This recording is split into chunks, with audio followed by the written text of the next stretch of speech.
মাছেরা কেন জলে থাকে? কখনো ভেবে দেখেছো? হয়তো দেখেছো, হয়তো দেখোনি। আজকে তোমাদের মাছেরা কেন জলে থাকে এটা নিয়েই একটা গল্প শোনাবো। বর্তমানে আমাদের সমাজ পরিস্থিতি সব জায়গাতেই কিন্তু আমরা দেখতে পাই বা পাচ্ছি পরকীয়ার ঘটনা হামেশাই ঘটে, ঘটে চলেছে। কিন্তু আজ থেকে বহু বহু বছর পূর্বে পরকীয়ার ঘটনার জন্য শাস্তি পেতে হয়েছিল কোনো প্রাণীকে। আর সেই নিয়েই শোনাবো আজকের গল্প। গল্পটি লেখা হয়েছে দক্ষিণ নাইজেরিয়া। নাইজেরিয়া মানে আফ্রিকা মহাদেশে অবস্থিত একটা ভূমণ্ডল। সেই দক্ষিণ নাইজেরিয়ার ফোক গল্পের অনুসরণে। একটু শুনে নিই চলো, মাছেরা কেন জলে থাকে। অনেক অনেক বছর আগেকার কথা। সেই সময় কালাবার অঞ্চলের রাজা ছিলেন রাজা আইও। কালাবার হলো দক্ষিণ পশ্চিম নাইজেরিয়ার একটি শহর ও বন্দর।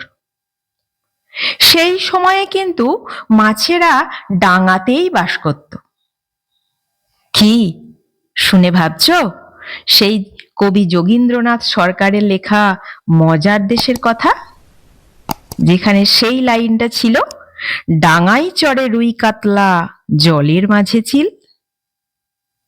যাই হোক, সেই কালাবার অঞ্চলে যেখানে রাজা আইওর রাজত্ব ছিল, সেইখানে ছিল এক মাছ আর চিতাবাঘ।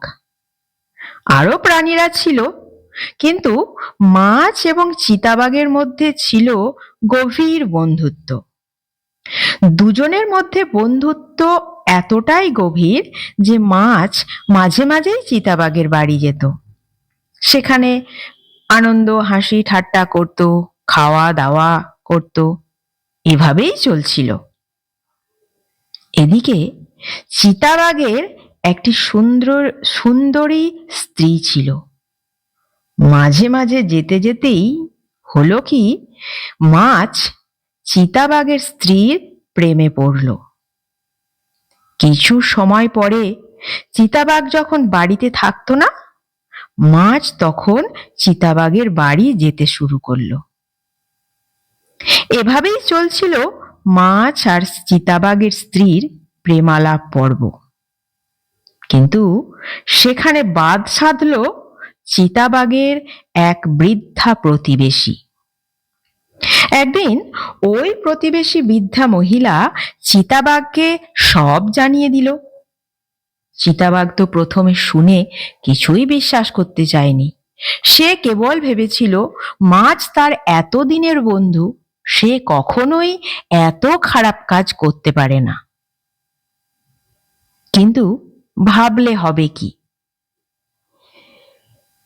একদিন সে মাঝরাতে হঠাৎ করে বাড়ি ফিরে তার স্ত্রী ও তার বন্ধু মাছকে একসাথে থাকতে দেখল।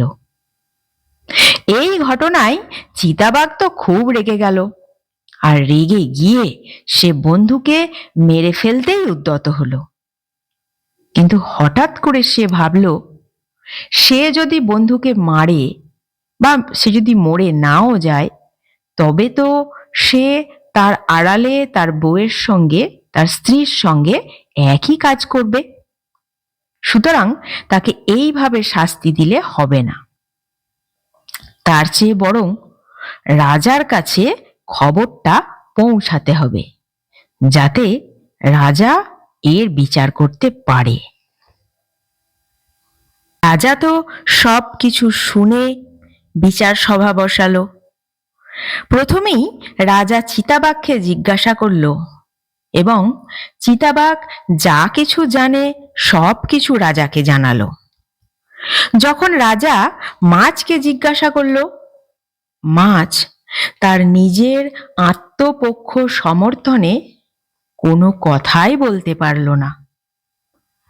তখন রাজা বলল, এটা তো খুব খারাপ একটা ঘটনা, এর তো যথাযোগ্য শাস্তি হওয়া দরকার।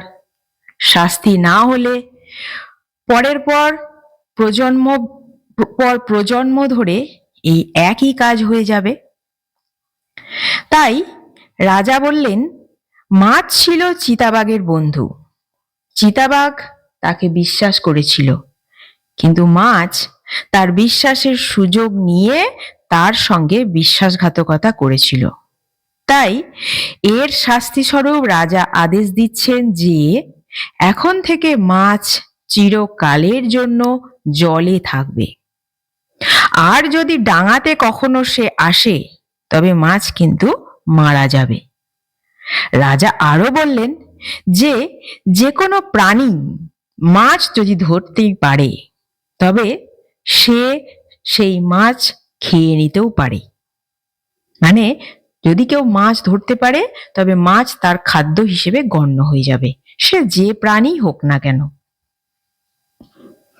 আর তারপর থেকেই সেই শাস্তি এখনো মাছ বয়ে নিয়ে চলেছে।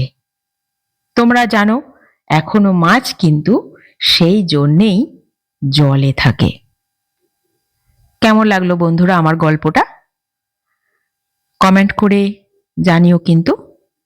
আর আমার চ্যানেলের গল্পগুলো যদি তোমাদের ভালো লাগে, শুনে দেখো, মন্তব্য করে জানিও, একটা লাইক শেয়ার করে দিও।